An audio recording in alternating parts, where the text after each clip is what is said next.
guys? Welcome to another episode of MMA Heart. Today I'm here with the Juggernaut, Austin Batra. How are you doing, my man? I'm doing well. Thank you for asking. Just woke up a few minutes ago. Had a long night. My sister's wedding. But when there's things to do, I'm always there. Absolutely. And Austin, I wanted to ask you about this wedding that's coming up, your own wedding. Can I ask, when is that happening? And, is it going to be a big wedding? What's the plan for that? Yeah. The girl that I'm dating now, me and her decided, it's time to step further into our relationship. So we decided this summer of 2024 we will be getting married, and summer of 2024 we will be getting engaged as well. So a few months prior to the wedding, we'll get engaged and have like a little small celebration there, and then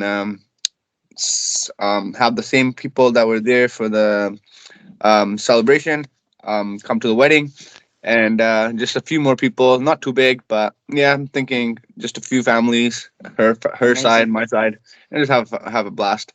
That's beautiful. Amazing, man. Congratulations on that. But Thank you, Austin, sir. we're just 3 weeks out, even less than 3 weeks out, actually, from BFL 80. So, Yes, first of all, man, just wondering, how is your training camp going? training camp has been great. This is probably the best I've felt. Everyone probably knows that I had a big injury my last fight, and that's the main reason why I couldn't compete on BFL 79 against the ref. So I've done everything I possibly can to heal this injury. So far, everything seems good. Um, Punching with it, framing with it, everything just feels great. As far as I'm concerned, in like all power, like hitting with power and all that, I haven't done that yet. Um, I've just kind of been babying it, like but next week is like where my coaches feel like let's simulate a little fight and see if the hand will hold up, so Mhm. um next week is going to be like the last hard week, and then there's going to be like a week and a half, 2 weeks left, and then we just grind down to the fight day. We just finally like wait till the weigh-in is, and then we wait till the fight is, and then we get it going. I'm confident in everything, in my preparation, in my coaches, in myself. Like, I don't shy from any competition. I don't shy away from any man. So when he kept calling me out when I was injured, as much as I wanted to, get him back and just jump in there, it was more so like, okay, I don't have to prove myself anymore. I've fought all the toughest guys. I've stepped up in short notice. So it's like, for me to prove my strength and like warriorness, it didn't make any sense for me. I've already done everything that I've possibly could to establish my name. Whereas him, he needs that. He wants that. So, after talking to my coaches and all that, they're just like, if you can't even do anything with your hand, why are you gonna fight? So that's the reason why I took the extra couple months to really um fix myself with my injury, and then mentally as well, because when you get injured you're mentally not all there, right? Like, you're always just thinking of, okay, if this happens, then I'm gonna have to do this, and if that happens, I'm gonna have to do that. So without having all that in the back of my mind, I'm just like, okay, I could finally fight my fight how I fought my last fight. It was like Mhm. full domination, Mhm. well-roundedness, and I'm just waiting to show that to Raphael. If he just thinks I'm a one-trick pony, he's gonna be in there for a surprise. Absolutely, man. And talking about your opponent, how you say this guy's name, man? Raphael Ouellet. But I've been anyways, calling, man. like, honestly, like the way I've been calling it, like with me and my friends, we've been calling him a Raphael omelet. Oh Because man. Okay, right. yeah, so he's omelet because every time he comes in there, he just shits the bed. It's like when an egg cracks, everything just comes out. And first thing you'll see him is like he'll start butt scooting to you. So it's like your fight starts Mhm. standing, but he'll literally jump to his butt and start like butt pressing forward and like start butt scooting at you. And it's like, if you are a fighter, why don't you stand up and fight? And if it does get to the ground, we'll see like what happens when it gets to the ground. So I've been calling him omelet because he's just entertaining and whatnot. And It's just fun. Yeah, man. Just wondering what do you know about that guy? Because he seems to be, trash talking a lot. Actually, both of you guys seem to be trash talking a lot to each other. But he's saying that there is such a big gap between you two. In terms of grappling, in terms of your jujitsu. He says he even called you a blue belt, saying that he's a black belt himself, but your level is a blue belt. And also, he said that he can surprise you in the stand up as well. So, just wondering, what do you make of him? Being so confident ahead of this fight. I love it. His confidence, just gets me up in the morning and just like, okay, like he is a guy that really believes he can do things to me that I know that there's no way in hell that he can. If he does try to stand up with me, he will hit the floor, the canvas very fast. Um, if he wants to grapple with me, he's gonna be in for a surprise because just because I'm a blue belt, I was never in it for the color belts. I was always in it for the championship belts, and I got a 5-star championship welterweight title. I got a BFL welterweight title. You know, I've established myself in that sense. Uh, Grappling wise, I was never in it for the belts. I never joined a jiu-jitsu school just for the belts. I just trained. I trained here, trained there, trained there, and I made my game the way it is. And now I finally got coaches that are invested in me as much as I'm invested in myself. It feels good because when you're in this journey, sometimes it feels very lonely. You're just like, Mm, what am I doing? Because you might have a team around you, but you're the only one competing.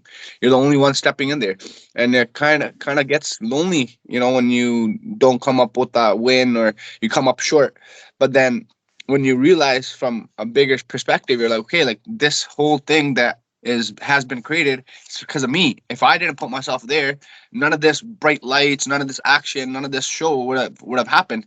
So that's the main thing that I was trying to take back. Even if I don't have a good performance, is like, hey, like I created it. Like mhm, win or lose, you fucking went in there and you did it. And mhm, With Raphael, I don't think that the attitude that he has with like mhm, respecting like his opponent, he's gonna be waking up in there when the fight starts, and he's gonna be like, damn, like this skill set of MMA is much different than just gi jiu-jitsu. And gi jiu-jitsu is just like I get it, it's tough, but mhm, majority of the stuff that you do in gi jiu-jitsu cancels out in no gi because you're 90% naked. You're in your boxers or fight shorts. mhm, And when you're always grabbing grips or you're doing all that stuff, you can't do it against skin. You can't grab skin, and if you do grab skin, you're gonna get called for it, like a warning, and then probably get point deducted. So I've done gi jiu-jitsu, and then I've done nogi. I've felt nogi translates more into the MMA game, and gi jiu-jitsu just translates into just gi. mhm, Um, mhm, Raphael is just in for a surprise because if he's keeps keeps that in the back of his mind that I don't train jiu-jitsu or my jiu-jitsu sucks because I'm a blue belt. Well, wrestling doesn't have any ranks. Wrestling, you don't mhm, have any belts. There's no mhm, black belt, white belt. You just go and compete. Sometimes you step on the mat with a world champion like caliber wrestler.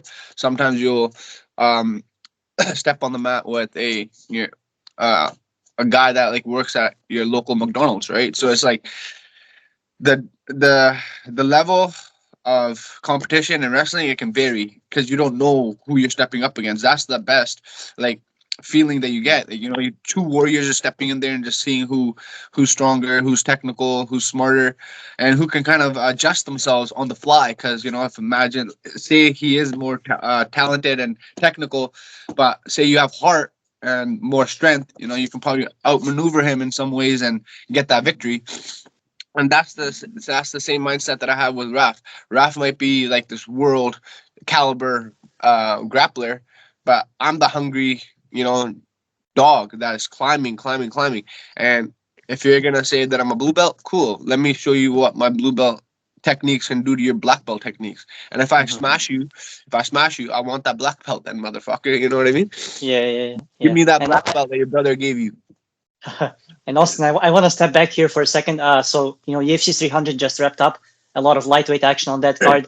But one moment that stood out to me related to your career was Jalen Turner fighting Renato Moicano. Of course, Jalen Turner he dropped Renato Moicano in the first round. and he didn't follow him to the ground and he didn't finish the fight. Later on, he of course got TKO'd himself by Renato Moicano. But I want to ask you about how this is related to your double axe hammer, the famous double axe hammer. It's been like 6 years now. Just wondering, how do you look back at that moment? It's been so long, and we hear a lot of different people like DC, Robert Whitaker say that the fight is not over until the ref pulls you away. So do you think that sick being so much time has passed? Do you think that people took that double axe hammer the wrong way? And did you think that you got disqualified? That it was wrong to disqualify you because you shouldn't stop fighting until the ref pulls you away. And we saw that at UFC 300. Yes, for sure. Well, when I grew up watching UFC, like my favorite fighters were like Dan Hendo, GSP, Quentin Rampage Jackson, like all these guys. Like they always fought till the referee kind of pulled you off of them, right? Like when that Dan Henderson smashed up Michael Bisping, got him with a nice Hendo bomb. The referee came in the last moment and then he fucking pulled him off after he landed that shot. Yeah. That mindset is like, okay, when Perry got clipped with my left hand, his head hit the ground. And when he came back up, like his head hit the ground, came up, his eyes opened up. So in that moment, I'm like, okay, he's not fucking out. I gotta get this guy because he can, probably eventually like post up or do something to show the referee that he's not out. So that happened, and time's going by so quick, like you don't know what the fuck to do. And like for sure. It's not like I practiced this. It's like it just happened. Like, wait, like motherfucker, I'm gonna kill you now, right? Like I don't know, man. Like when you're in that moment, it's like kill or be killed. That's why I emphasize a lot prior to leading up to a fight, kill or be killed. Like you have to have this certain mindset that like you're willing to die in there. Like this man is doing whatever he can possible to kill you, and then you gotta do just as much, or if not more, to defend yourself and kill him. Like do what he wants to do to you. And a lot of time has passed on this, and I've matured a lot from being that 22-year-old fighter to now being 28. And there's a lot of things. At first, I was like, okay, whatever, fuck it, who cares? They suspended me, they disqualified me, but then as things start calming down, you're just like, hey, like this fight it happened, that fight it happened, that fight it happened. None of these guys got suspended, but I got suspended. Then it's like, okay, like they try to do this where they try to take 2-3 years off my life, then off my sports career because I had to get suspended. So it's like, okay, like if I now want to fight, I gotta wait 2 to 3 years.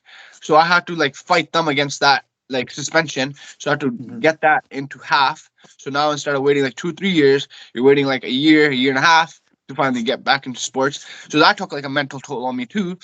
And just overall, it was just like, okay, like everything that I teach my kids, students, adults, or whatever, is like, do not stop fighting till the ref pulls you off. Doesn't matter if you have like keep smashing him with 20 punches and he's unconscious. The referee does not pull you off. Do not fucking stop. Unless like you're like a Mark Hunt, you knock this motherfucker out, he's out, and he's like, oh, right. Do not fucking stop fighting, And that's where the best highlights come from. Like, if I hit Perry and I didn't fall off for it, who knows? I would be a nobody. No one would even know my name. But the fact that, like, boom, that left hook happened, his head hit the ground, then he woke up, and I went for that fucking power bomb, whatever, double axe hammer, bat bomb. It's just like, it made me who I am. It made me more feared. Some people hated me. Some people like, fuck this guy. Some people like, okay, I want to be like that guy. So, in life, there's always options and stuff that you're given. At first, I was very, heartbroken and just like in a very dark spot. But eventually, over time, it's just like you start picking yourself up, and you're just like, already like, you were there. You fucking created that. Let's get back on the mountain. Let's start climbing step by step, and let's get back to where you were. And that's where that hunger comes from. It's like all these guys that are just saying my name and wanting to fight me. It's like they're not on my fucking level, fight wise. They might be better than me in just a single skill, but when it comes to mixing it up and being a fighter, a mixed martial artist, I don't think no one does it better than me. I had some few losses where just kind of like, just bad decision making on my part, where I fought with broken ribs. I took a fight on 10 days notice, and then I fought a guy that I know I should have won because it was a hometown referee that fucking gave him that decision. But it is what it is, you know. Like, I learned from those, I grew from them, and I never ever felt sorry for myself. Like, okay, you're a little bitch, like, you know, you're a loser, this and that. Nah, man, it's like always positive reaffirmations. Like, who else is doing what I'm doing? No one. Who else is taking risks like me? No one. You know, who else is trying to build their name up from scratch? No one. You know, I don't come from a rich family. I don't come from like a family that like is like, okay, if you fail in being a fighter, we'll fucking take care of you. No, it's like everything is on me. If I don't take care of myself now, and if I don't get to where I need to be, fuck, dude, like my marriage and all that shit, it's not gonna be happy, like go lucky, like, oh yeah, like, you know, you just rolled off to the sunset. No, it's like I'm gonna be fucking struggling. I don't even know, like, and my kids are gonna have a good life. So it's like, you know, like I gotta make sure that all of this stuff that I'm doing now, it serves a purpose. So now when I bring my own family into this world, that they're well taken care of and they don't have to see the struggle that I saw. And that's the reason why I fight, is that struggle, right? It's like, if I had a good life, a happy life, I want to be a fighter, dude. I'd probably be a little nerd, fucking in an office somewhere with a little freaking suit and tie. Because like if I look at it, all my cousins and everyone, you know, there's like smart office jobs, you know, counselors, or, you know, mortgage people. It's like, fuck, man, they're so smart. And then when I compare myself to them, I'm like, holy fuck, dude, these guys, man, like, goddamn, like, wow. But you know, that's why I just apply what I know best, and that's how I know how to use my hands and feet, and apply it to the best of my ability. You know, some people won't understand this. Like, why do you do it even though you've lost over and over again? It's like I've lost from the beginning when I was a little kid. You know, like when I didn't have anything, when people used to bully me and all that. Like, I'm doing it for that little kid inside of me. So when he's happy, this adult is happy. You know what I mean?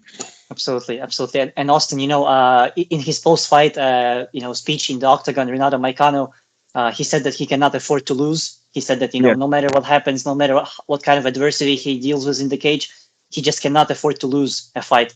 So, Of you know, just course. wondering, can you, how much can you, you know, relate to that? You know, I just cannot afford to lose in this moment, you know, leading up to BFL 80. Yeah, like that's a big moment. That's a big thing to say as well. Cause like my last fight, I knew, I'm like, if I fucking lose, I don't know what's gonna happen. I'm gonna be 0, like what, four fight losing streak. At one point, he was at the top of the top. Now, you know, he's fucking at the very bottom. I broke my hand, like probably the second exchange that I had in that fight, first round, and my mind was like, fuck, like on the brink of breaking or staying solid. In between round one, round two happens. I go to my corner.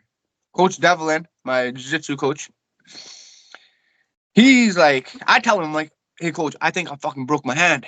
And he said, I don't care. Hit him with that hand. Hit him with that elbow.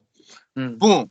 That out that I was looking for, like, okay, I can use my injury as an excuse.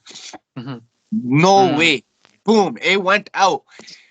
It was like, fuck, I gotta take this guy out because all these people are relying on me, and all these people that came to see me either want to see me win or they want to see me lose. And if I lose, I make all of these guys' dreams and, like, you know, all that come true. So I just bit down on my mouth guard and I just did what I did best.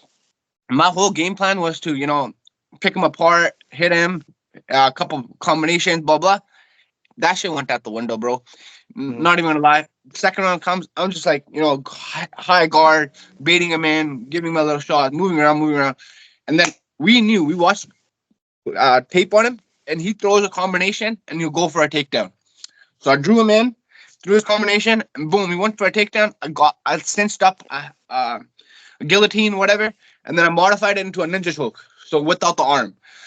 And if you watch the fight, on top, and I have the head and arm position, but I don't have the ninja choke because he has his arm there.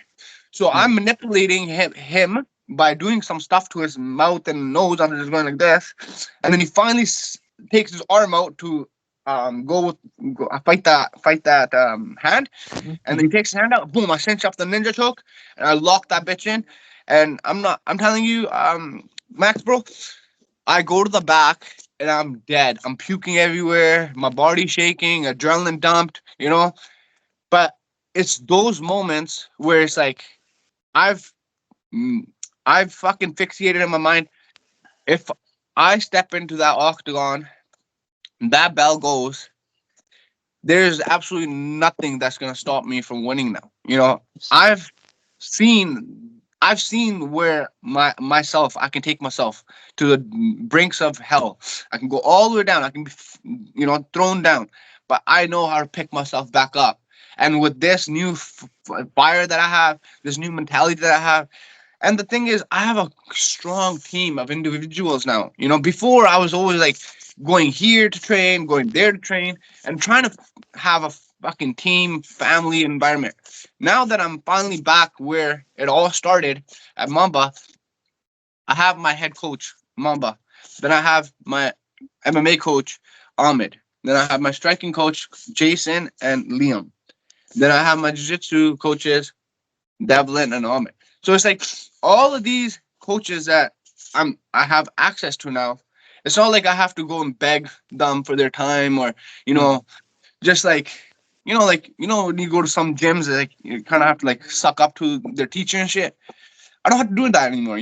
Like they see the energy that I bring to the gym, and I see the same energy that they bring to the gym, and we fucking are like this now. Like me and the coach Devlin, me and Ahmed, me and Mamba are like this. So it's like having that type of atmosphere where not only the athlete gets to come and train, but he feels loved, it feels like a member, like a team member, family member. Man, I can't tell you how much more energy that athlete, that individual gets, man. Like before, I'm going everywhere, I'm busting my ass off. Days that I'm doing good, I'll feel like why the fuck I'm doing it. Now I go to practice, I'll be the hammer and I'll be the nail. I'll be the nail for multiple weeks, multiple days, and I'll still have a big smile. I'm like, this is where I need to be. This is what I need to be doing. Because these are the people that are truly in my corner. They're truly gonna be there when I win, when I lose, and then when I make it to the top. These are the people now I know I can visualize and I can see when I close my eyes that are going to be there when I lose, when I win, when I make it to the next level. And that being said, I don't have this mindset where like, okay, if I go to the ring, I'm going to lose. I already know that I've had my first 3 losses. I need to win a couple more, make my record 50-50 again, right?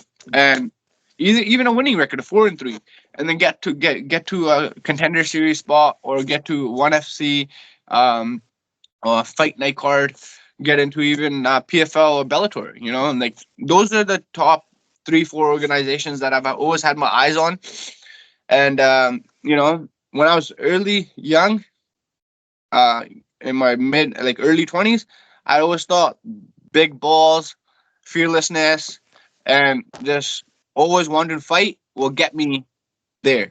Now I realize, come to terms, that has a play, but you need to be as equally technical, smart with the nutrition, with the coaches.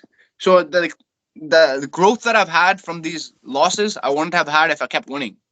Now I know what it takes. Now I know how it feels to lose. I don't like that feeling. I don't know how it feels to win, and I love that feeling. I'm never gonna put myself in a position where I'm having that feeling of disgust and like, what the fuck did I just do? Absolutely, absolutely. And Austin, UFC 300 once again, the BMF title, Max Holloway points to the ground with 10 seconds to go in the fight, was just engaging in the fight he was winning, gets a knockout, a real way to end that BMF title bout. But Austin, imagine that your fight goes the distance as well with Raphael, BFL 80. There's 10 seconds left. You seem like a BMF kind of guy yourself. You have that warrior spirit, and you seem to be a real BMF yourself. So just wondering, is the Juggernaut willing to point to the ground with 10 seconds left and just go for it and just swing with Raphael May 9s. Of course. If you've been around me training and stuff, I'm not one to shy away from firefights. Mhm. I've always said it where you shouldn't be a brawler. I always tell my kids, students, never be a brawler. If anything, be a technical brawler. You know what I mean? Know how to throw those punches, know how to move your head, and just fucking slug it out. And I feel like my wrestling, just that strength my wrestling plays of that takedown of okay shit, he can always take you down.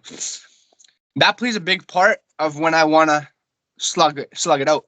Because Mhm. sometimes my movements will make it feel like I'm gonna throw an overhand right or an overhand left and go for a takedown. But nah, I'm just moving my body, just come up with more shots, uppercuts, left hooks, right? So it's like I'm not one to shy away from firefights like that, man. I'm always the guy that to go out on my shield. If especially if I make the walk, I'm going out with my shield. With Tremayne, I had broken ribs. He slammed me, and I could have easily tapped out because it felt like my ribs were stabbing myself. I was getting stabbed. Could have easily tapped out.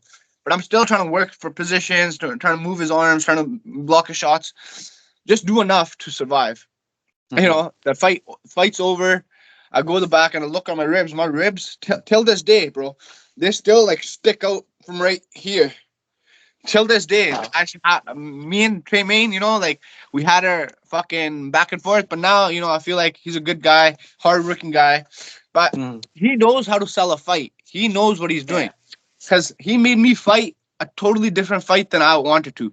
Like even though I was injured and all that, just what he said, I just wanted to fucking take his head off. But Mhm. if I came in with like a more calm demeanor, calm approach, I think it would have been a different fight. But still, the result may have not changed because I was injured. I still couldn't wrestle with him. I still couldn't grapple with him. I couldn't do anything with him because of my ribs. I could only stand up with him.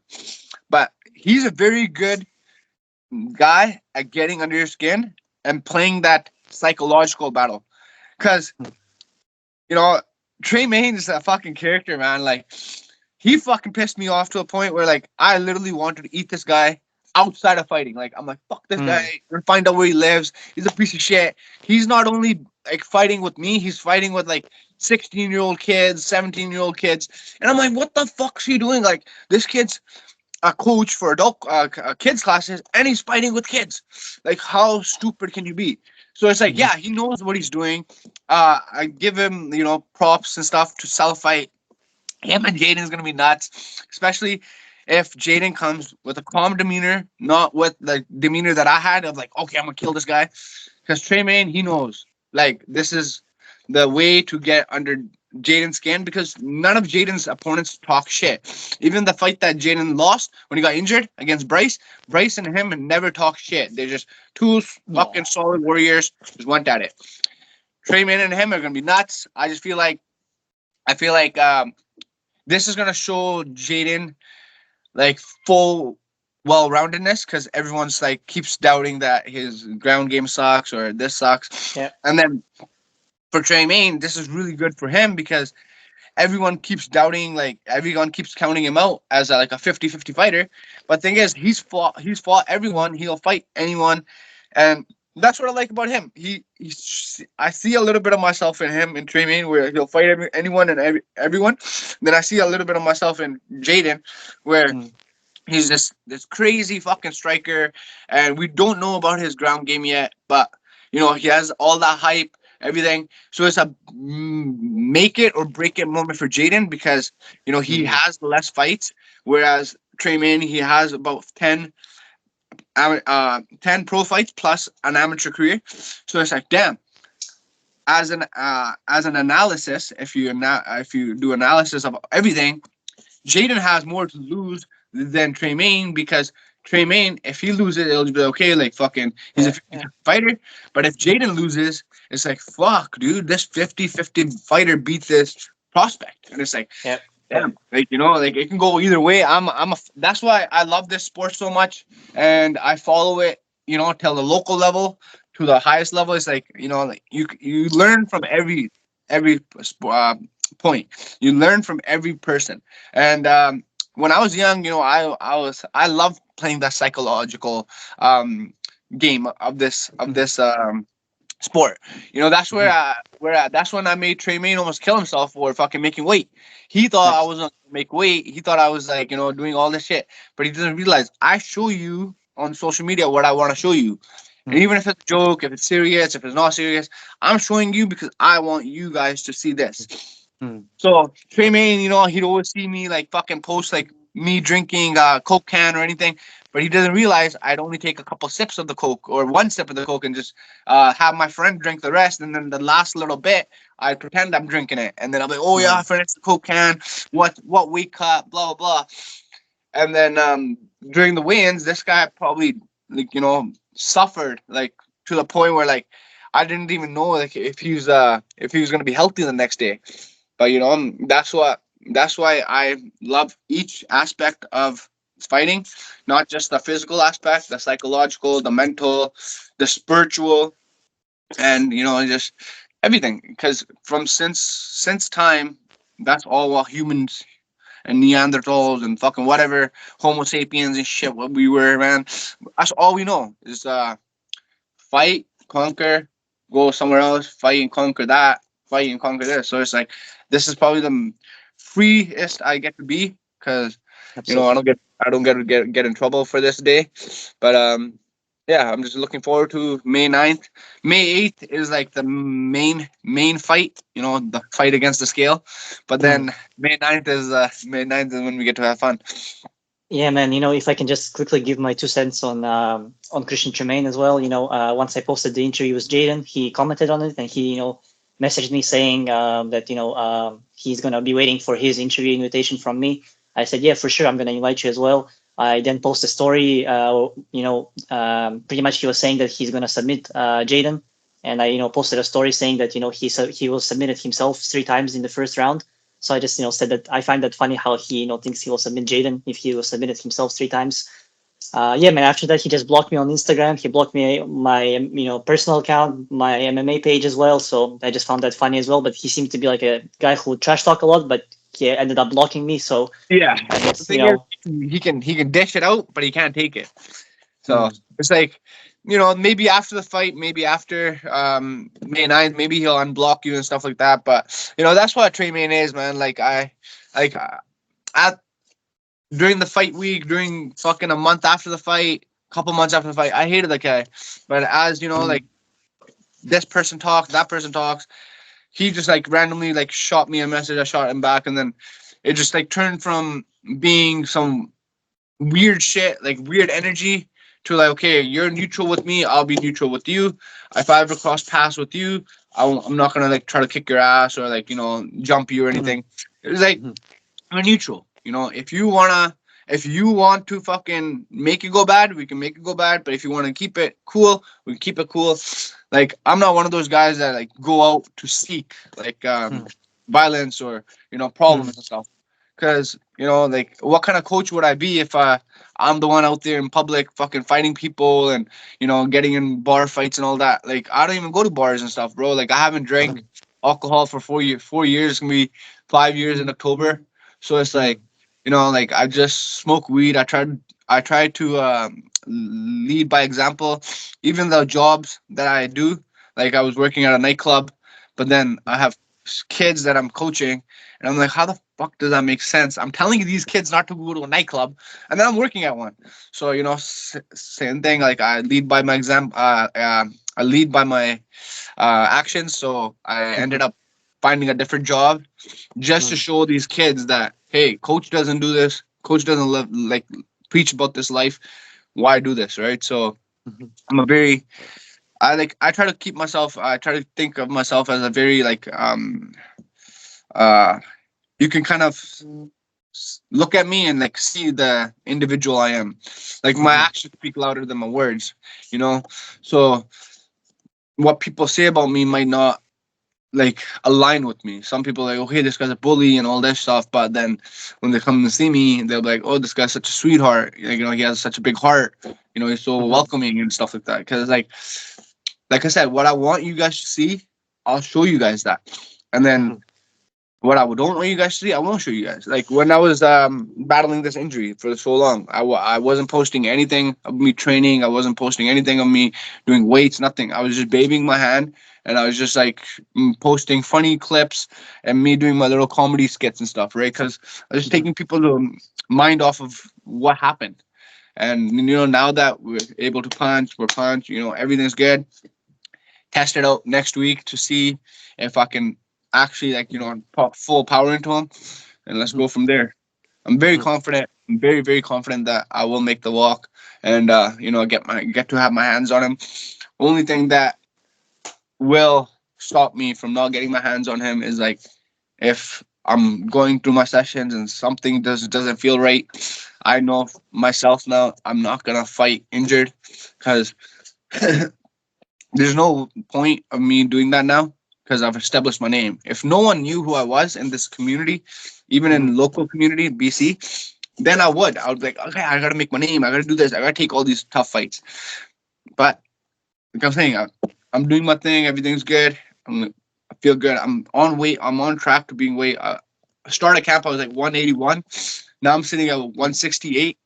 So I got Mhm. 18 more pounds to go. 17 if you allow the plus one. So Mhm. we're on track.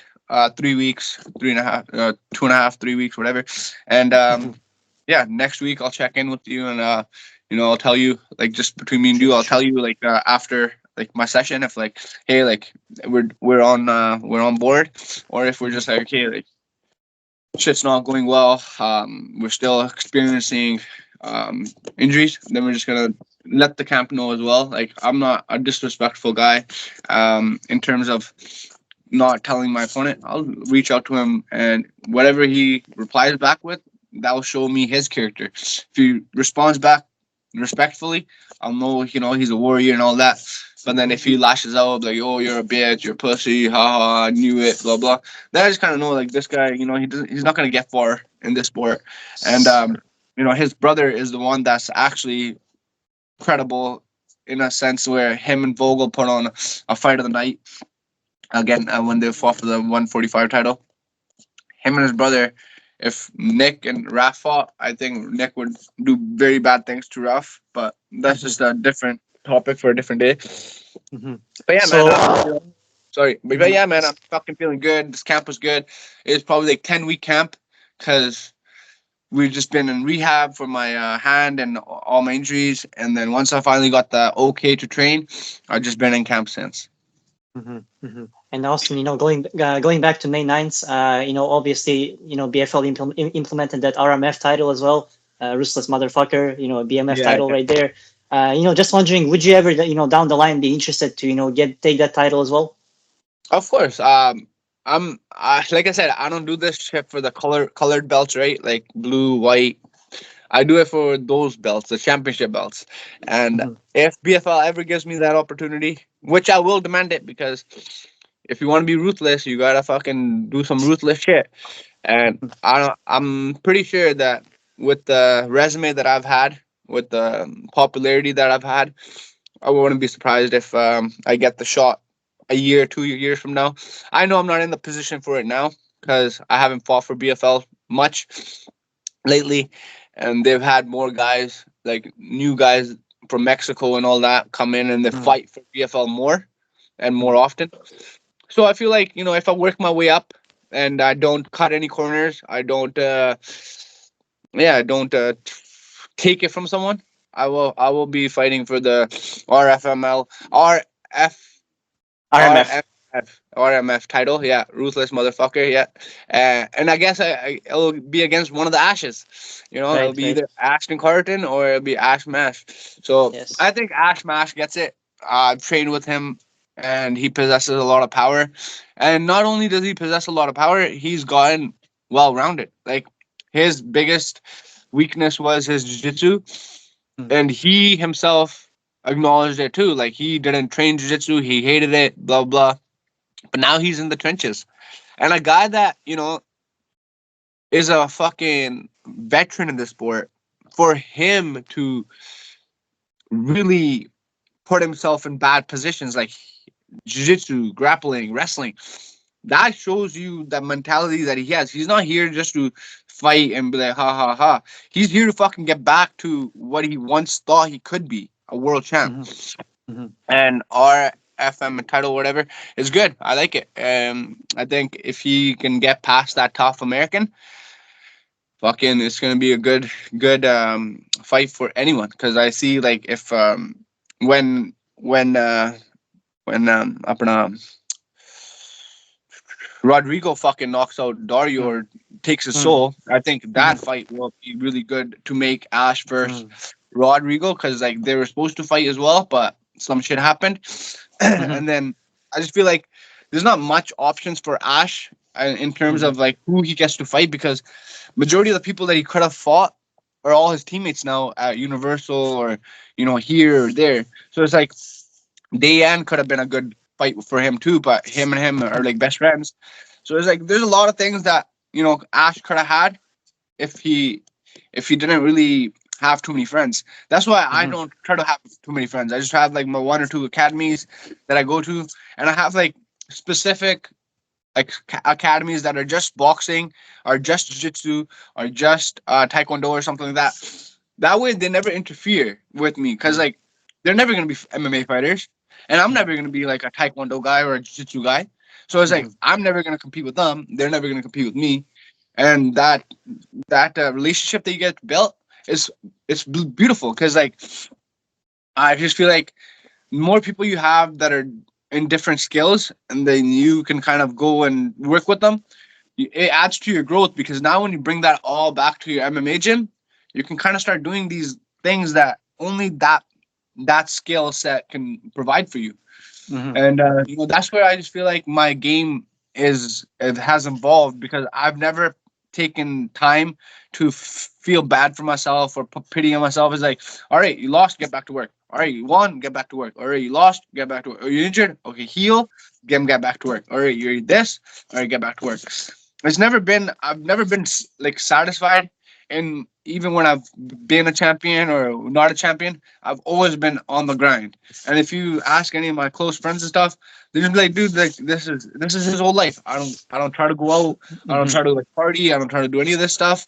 I just am locked and loaded for this lifestyle. Even when my cousin's getting married, she's getting married. I'm doing my stuff that I need to be there for.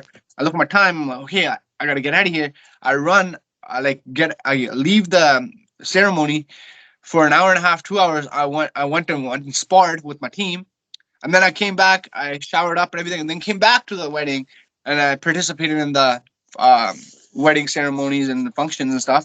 And that just goes to show you like the commitment and like how much I love this lifestyle. It's like nothing is above MMA, and nothing is less than MMA. Like if I choose between family and MMA, I just showed you what I just decided. I chose family till I couldn't be with family, and then I went to MMA and I put in the rounds, and then I went back to my family and I participated with the family. So it's like Hmm. nothing is going to stop me from getting to my goals, and even if that is being a winning fighter, a champion in the local league, that's fine with me. And if that goal of me being a winning fighter, a champion in the local league, can take me to the top, to the next league, fuck yeah, I will do that. Hmm. Hmm. And Austin, May 9th, of course, a big night for Mamba Gym as well. Can we expect, can we expect a pro Austin Batra, a pro Juggernaut crowd over there? Is there going to be a lot of people coming to support you that Yes. night? Yes, you will see a lot of people come out. I've gotten a lot of tickets from BFL. Fuck, majority of almost sold out. I've pretty much given out all the tickets that I've had, and Mm-hmm. I know a lot of people have bought tickets online, and now it's just for me to show up. It's me to Hmm. come in there and put on a performance. Hmm. And also we hear that there may be a press conference for this event as well. If there will be one, I will be there. But how exciting do you think a press conference can be? With all of you guys up there on stage, and so many different fights, on this card. Yeah, press conferences, I love them. I'd love them and stuff. It gives an athlete a chance to build themselves, build their character, who they want to be. In terms of me being at a press conference, I don't want to be there. Like I just take that. I take a different approach to it. If I like I said, if I no one knew me, if no one knew who I was, I would be at this press conference doing all that kind of stuff, Mm, talking all this shit, even though you mhm, don't really mean it, or you do mean it.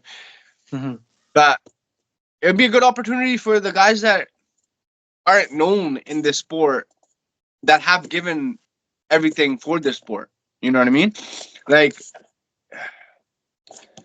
I don't really want to say like a name. Fuck, I'm not gonna mhm. say it. I'm gonna refrain from saying names, because last time I even like did something like this. Fuck, man, BFL made an Oh edit yeah. to make it look like a piece of shit, right?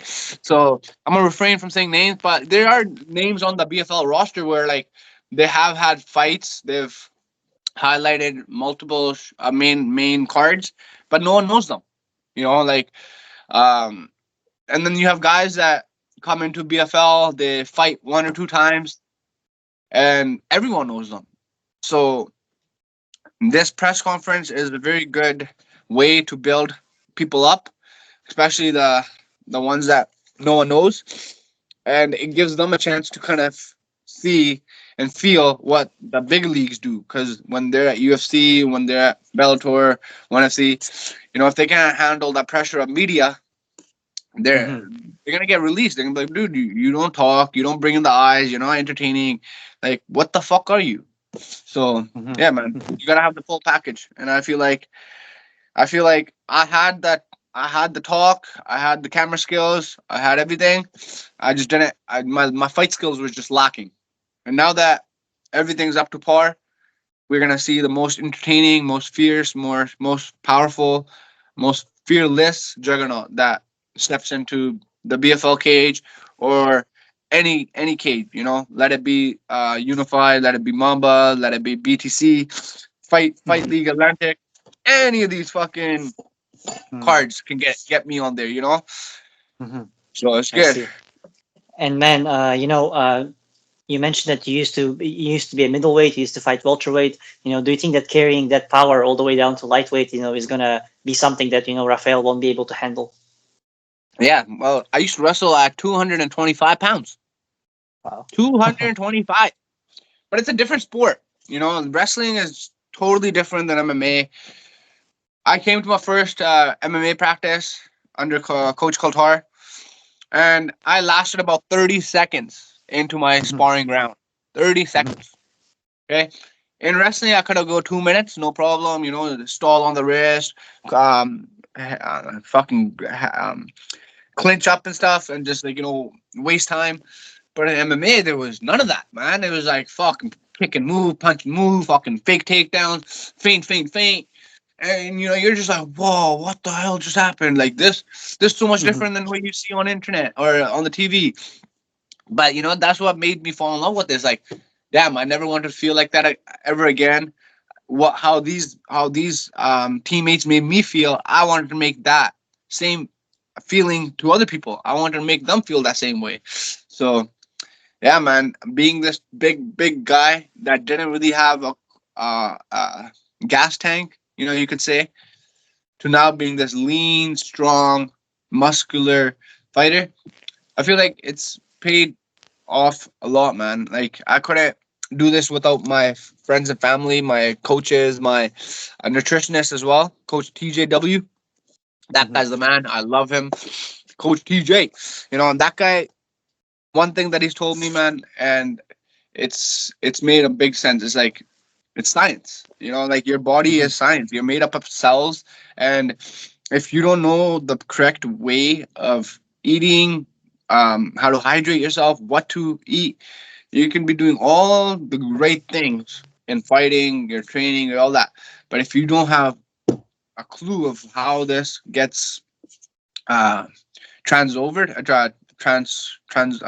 I don't even know, man, how it gets translated over. Yeah, there you go. Translated over to the next stage of the, okay, how can my nutrition, my food, all this impact my sports specific training? mhm, You don't know that.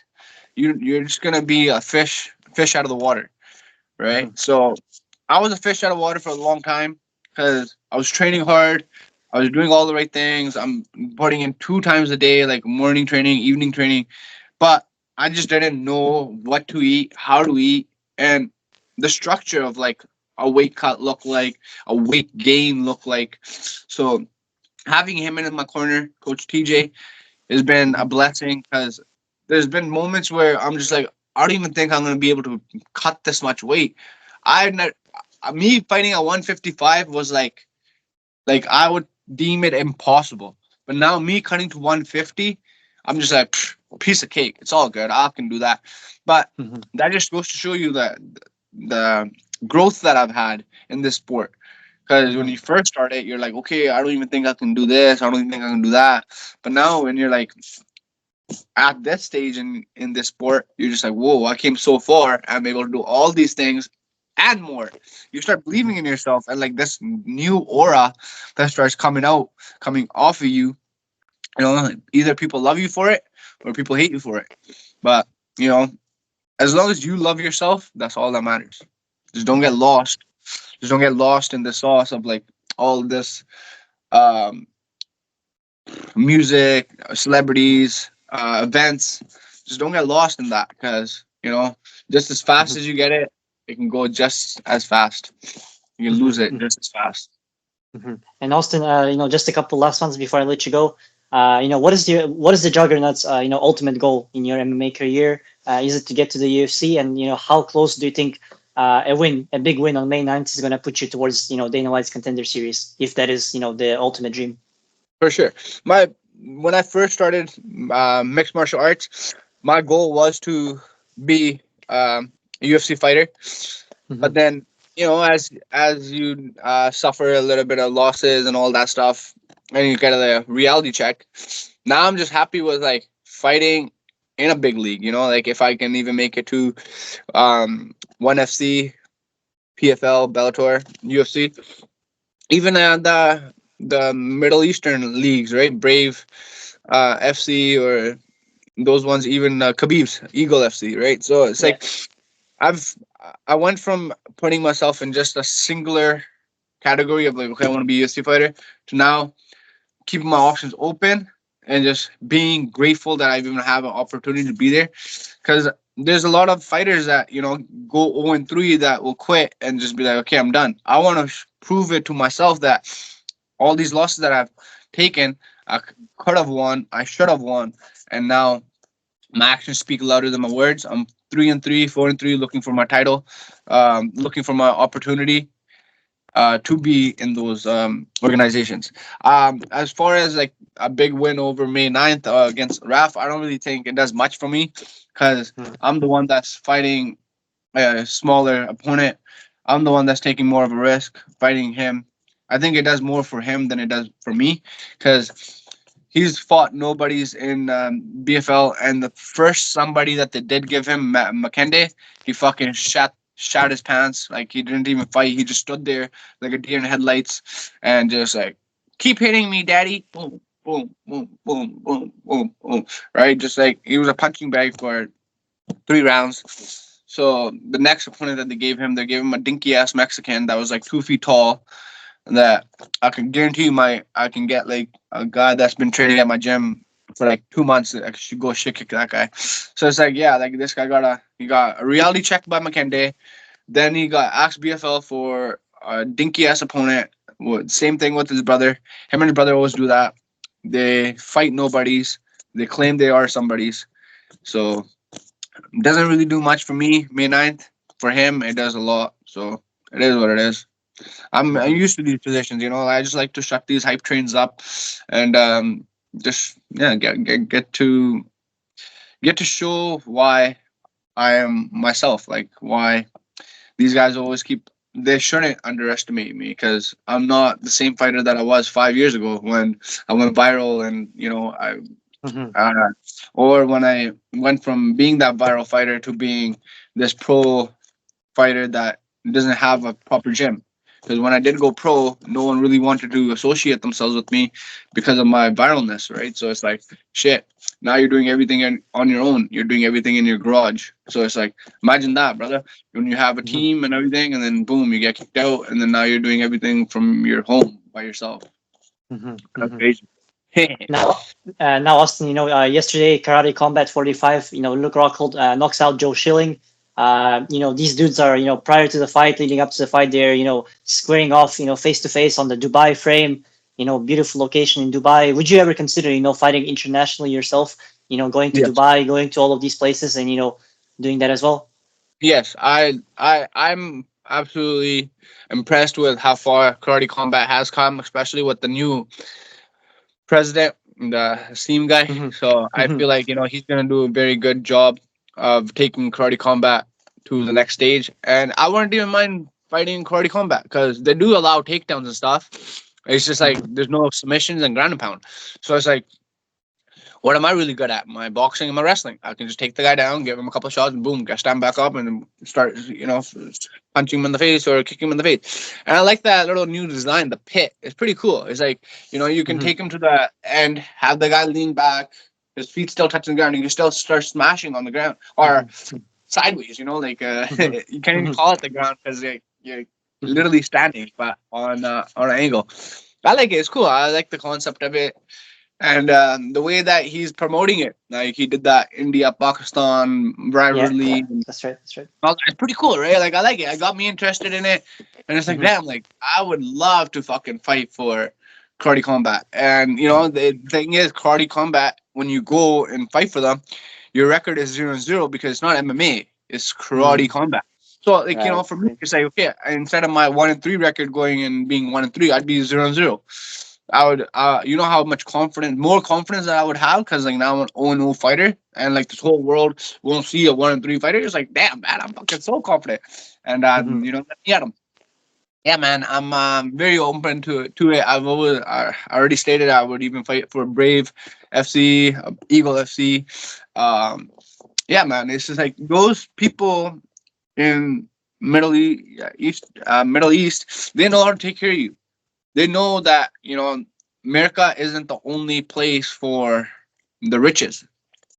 You got Saudi Arabia, you got Dubai, all these places that are very very nice, and they've spent decades on the infrastructure and stuff like that to make it attractive.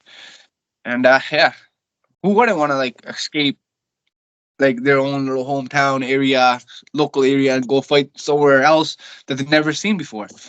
I don't Hmm. know, man. It's like if you want to keep fighting in boring, cold Vancouver, it's like that's one thing. But if you want to go to sunny side, freaking Las Vegas or Hawaii and stuff, that's another thing. Hmm. Hmm. And Austin, my last question, probably the most important question, about your nation of Khalistan. How massive would it be for you, to get to the UFC or one of those top organizations and have that huge platform to be able to speak, for your people, as you said, you're speaking for the voiceless. So how much would it mean for you to to represent that nation on a big platform? It'd be very good, very big because like anytime that any Sikh talks about their own homeland, the creation of Khalistan, they get shut down. They become a target.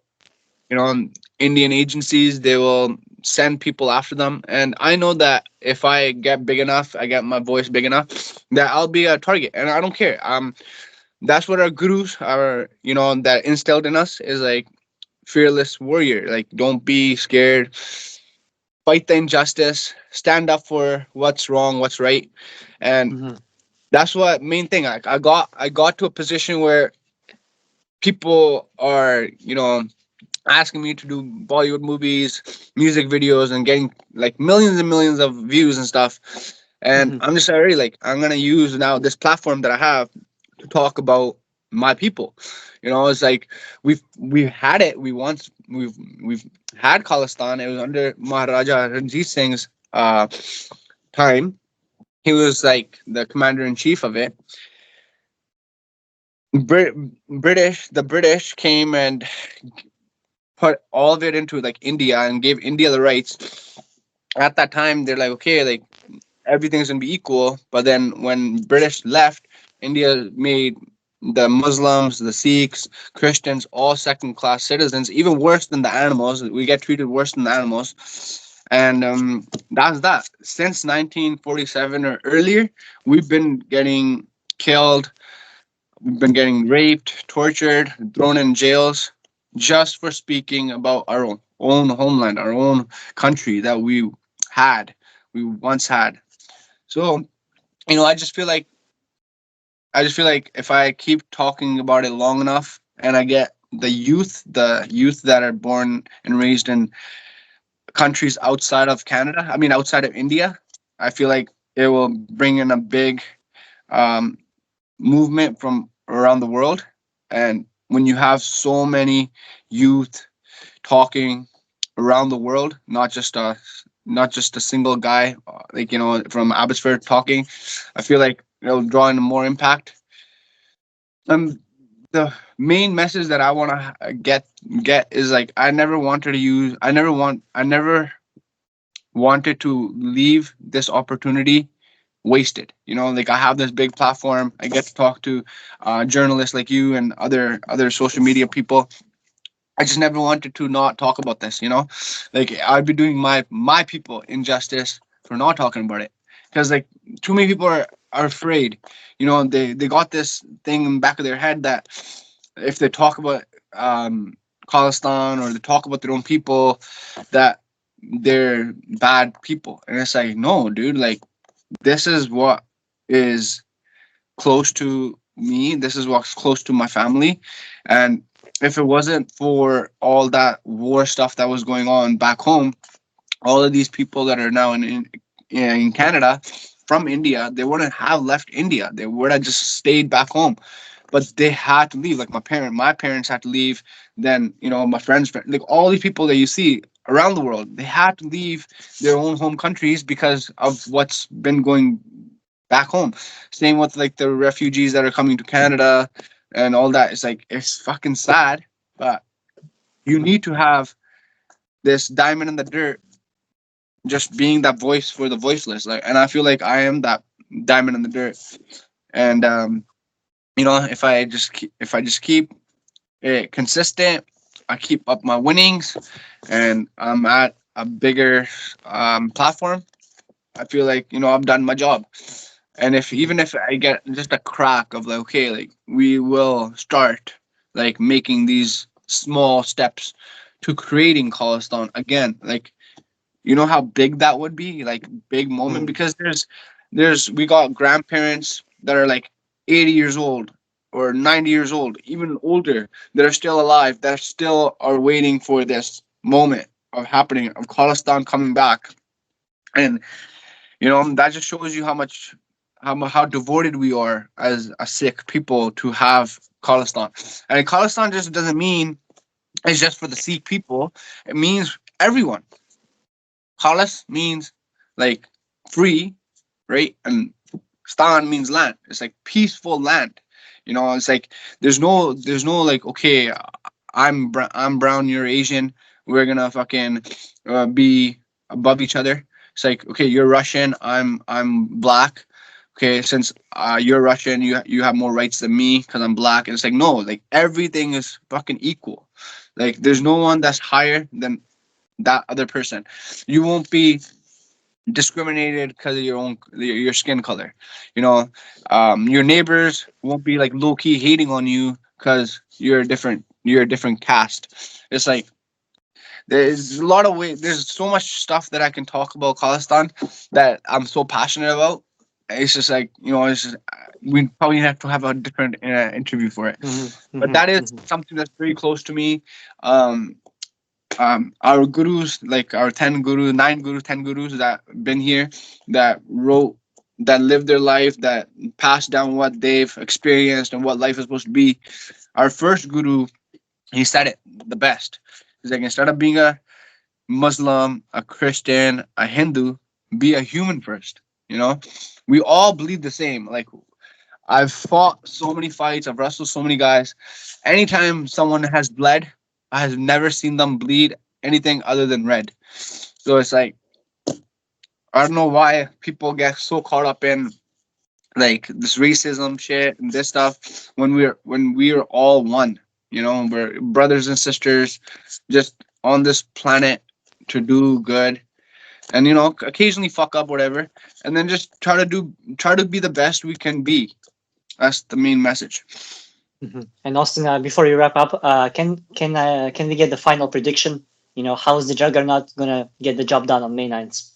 Yes, my final prediction is a second round TKO. I feel like the first round will just kind of be feeling each other out. He's gonna be trying to, get his range developed. He will try to push me up against the cage, but once he kind of sees like how strong I am in there and my wrestling, that will kind of discourage him to come forward and keep attempting that. He's gonna have to find a different type of game plan to take me down, which will lead me coming in, hitting him with heavy shots, dropping him. He's gonna want to beat me to come down. I'm just gonna be like, come up. Round two happens, and midway round two, I catch him. Like I hit him with a beautiful combination, and he gets put away because the first round I broke his whole will. I broke him down, didn't let him take me down. I put him on his butt and told him to come up. And second round, that's when I went in for the kill. And Austin, can we get a final message for all the Juggernaut Austin Batra fans out there worldwide? Yes, sounds good. No problem. You already know. Thanks for supporting me, guys. Thank you for rocking with me. I appreciate it. And if there's anything that you can take from my story is like every time you guys are in darkness, there's always light at the end of the tunnel. You just gotta be, calm, patient, collective, and number one thing, just don't give up on yourself. If everyone's dealing with something, as long as you guys can keep pushing forward, these small steps that you take each day, when you look back on it after a month, those are gonna be turned into huge, big steps.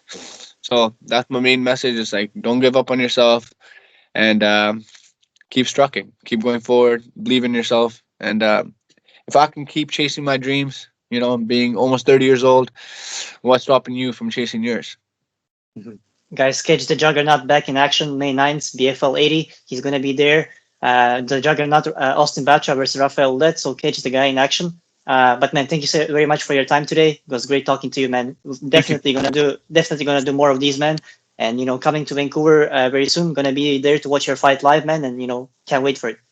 Thanks, brother. I appreciate it. We'll catch up in real person too. Yes, thank you so much, man. Thank you. Thank you, brother.